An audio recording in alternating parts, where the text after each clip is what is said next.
Adolf Hitler दुनिया का सबसे क्रूर शासक था, लेकिन इसके अलावा वह बहुत कट्टर और चालाक था। उसने अपने देश में विज्ञान को बहुत बढ़ावा दिया था। हालांकि उसके इन रिसर्च का ज़्यादातर हिस्सा हथियार निर्माण से जुड़े थे। हिटलर के शासन के समय जर्मन इंजीनियरिंग अपने पीक पे था। उसने कई ऐसे हथियारों का निर्माण किया था जिसके बारे में दूसरे देश उस समय सोच भी नहीं सकते थे। जर्मन टेक्नोलॉजी दूसरे देशों की टेक्नोलॉजी के मुकाबले कोसों आगे थी। उनके द्वारा बनाए गए हथियार इंजीनियरिंग का एक नमूना है जिसने आगे चलकर इतिहास को बदल दिया। इसलिए इन हथियारों को हम सुपर वेपन भी कहते हैं।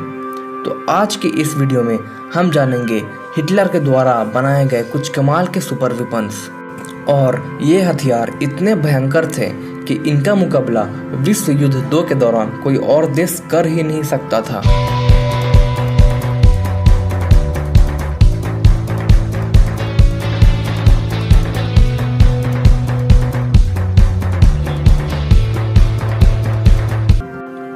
The legendary V2 rocket.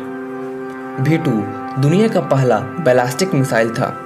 हालांकि दुनिया का सबसे पहला मिसाइल टिप्पू सुल्तान के समय भारत में ही बनाया गया था, जिसे अंग्रेजों ने यहाँ से चुराकर अपने देश लेकर चले गए और बाद में अंग्रेजों ने इन्हीं रॉकेटों को बिना किसी बदलाव किए बगैर फ्रेंच के खिलाफ एंग्लो फ्रेंच वार में इस्तेमाल किया था। लेकिन आज हम जिस V2 रॉकेट की बात कर रहे हैं, ये दुनिया का पहला गाइडेड बैलिस्टिक मिसाइल था।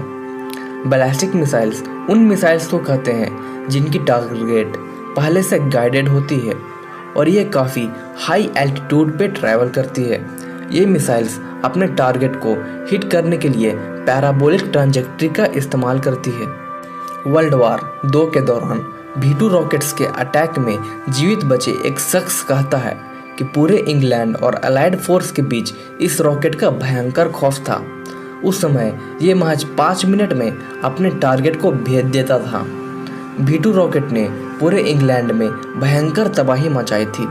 शख्स ने कहा कि एक बार वो ट्रेन स्टेशन पे था, तभी अचानक उससे कुछ 50 मीटर की दूरी पे एक भयंकर विस्फोट हुआ।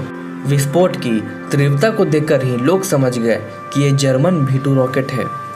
ये रॉकेट बिना किसी आवाज़ के खामोशी से अपने निशानों को भेद सकता था, जो इसे और भी खतरनाक बनाती है।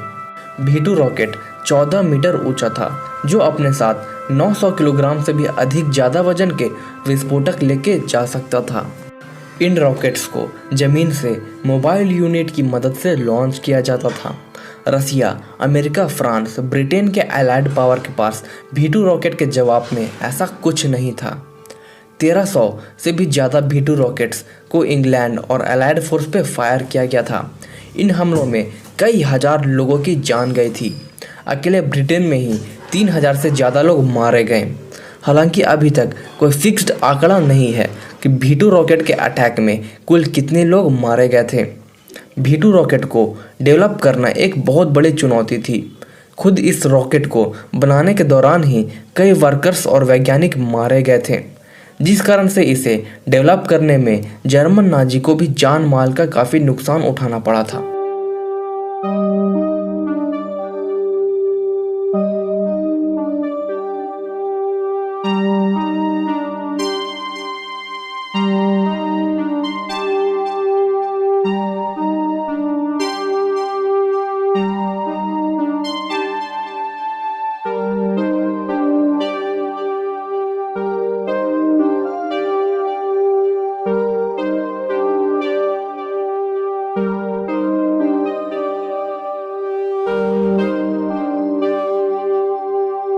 नाजीज इन रॉकेटों का निर्माण के लिए स्किल्ड कैदियों का इस्तेमाल करते थे।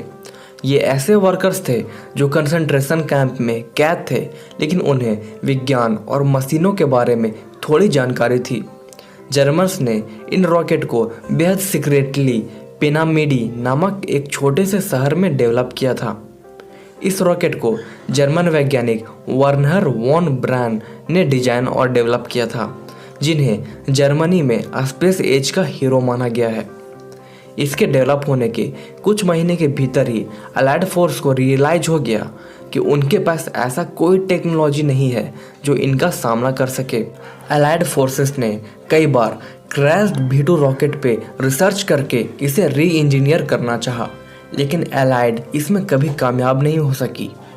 उस समय भी V2 रॉकेट का मोटर और थ्रस्टर इतना ताकतवर था कि ये 80 किलोमीटर की ऊंचाई तक चला गया था और ये करीब 190 किलोमीटर तक की दूरी तय कर सकता था।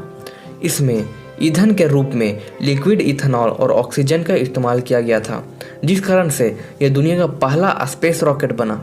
हालांकि 1930 में भी कई छोटे रॉकेट्स का निर्माण किए गए थे, लेकिन वो जर्मन नाजी के V2 रॉकेट के मुकाबले कुछ नहीं थे। V2 रॉकेट उस समय भी इतना एडवांस था कि इसमें अपने लक्ष्य को खुद से ढूंढने की और मार गिराने की क्षमता थी। इसे फायर के बाद इसे कंट्रोल नहीं करना पड़ता था, ये ऑटो पायलट पे उड़ता था और ये बात हो रही है 1944 की। आप इसी से अंदाज़ा लगा सकते हैं कि उस समय भी ये रॉकेट कितना ज़्यादा एडवांस था। हालांकि V2 रॉकेट जर्मनी को युद्ध हारने से नहीं रोक पाई थी, क्योंकि जब V2 का निर्माण कार्य खत्म हुआ था, यानी कि 1944 के शुरुआत में, उस समय तक तो जर्मन सेना लगभग युद्ध हार चुकी ही थी। V2 रॉकेट्स के आने के बाद जर्मनी ने युद्ध को पलटने की कोशिश की, लेकिन तब तक देर हो चुकी थी। लेकिन पूरी दुनिया इस V2 रॉकेट की असीम क्षमता से परिचित हो गई थी। इसका नतीजा ये हुआ कि जब जर्मनी युद्ध हारी तो अलाइड फोर्सेस ने जर्मनी के V2 रॉकेट को चुराकर एक दूसरे में बांट लिया। V2 रॉकेट के निर्माता और वैज्ञानिक वॉन ब्रॉन को अमेरिकी अपने साथ लेकर चले गए। रशियंस ने V2 रॉकेट के फैक्ट्री और टेस्ट रेंज को हथिया लिया।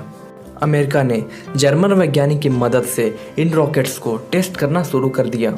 अमेरिका ने V2 रॉकेट के टेक्नोलॉजी का नकल करके बैलिस्टिक मिसाइल का निर्माण किया, जो था तो V2 रॉकेट ही, लेकिन इसका नाम बस दूसरा था। अमेरिका ने जर्मन वैज्ञानिक वॉन ब्रॉन की मदद से ही अपने पहले मैन्ड स्पेस मिशन को अंजाम दिया था। एलन शेफर्ड अमेरिका के पहले व्यक्ति थे जो स्पेस में गए थे। हालांकि रशिया ने यूरी गेगारिन को अमेरिका से पहले ही स्पेस में भेज दिया था, लेकिन इन सब के पीछे जर्मन के V2 रॉकेट ही था। हालांकि इन मिशन से लगभग 20 साल पहले ही जर्मनी ने अपने रॉकेट्स को स्पेस में भेजकर स्पेस एज की शुरुआत कर दी थी, लेकिन उन्हें इसका सम्मान कभी नहीं मिला। सच्चाई तो ये है कि हम V2 रॉकेट्स की ही टेक्नोलॉजी को इस्तेमाल करके चांद तक पहुंच पाए थे। आज लगभग 70 से 75 साल बाद भी आज हम जिन रॉकेट्स को मॉडर्न कहते हैं, वो हूबहू मूल रूप से वही टेक्नोलॉजी का इस्तेमाल करती है जो V2 रॉकेट्स किया करती थी। आज के रॉकेट्स के इंजन V2 रॉकेट्स से मिलती जुलती है। आज के रॉकेट्स V2 की तरह ही लिक्विड फ्यूल्स का इस्तेमाल करती है।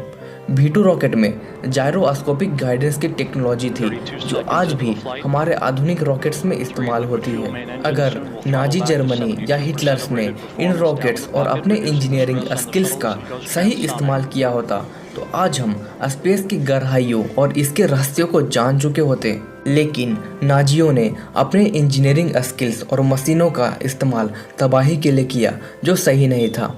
आज हम कई तरह के रॉकेट्स का निर्माण कर रहे हैं, लेकिन इन सब का मूल ढांचा तो अब भी V2 रॉकेट्स ही है। इसलिए हमें इसके बारे में जानना तो जरूर चाहिए।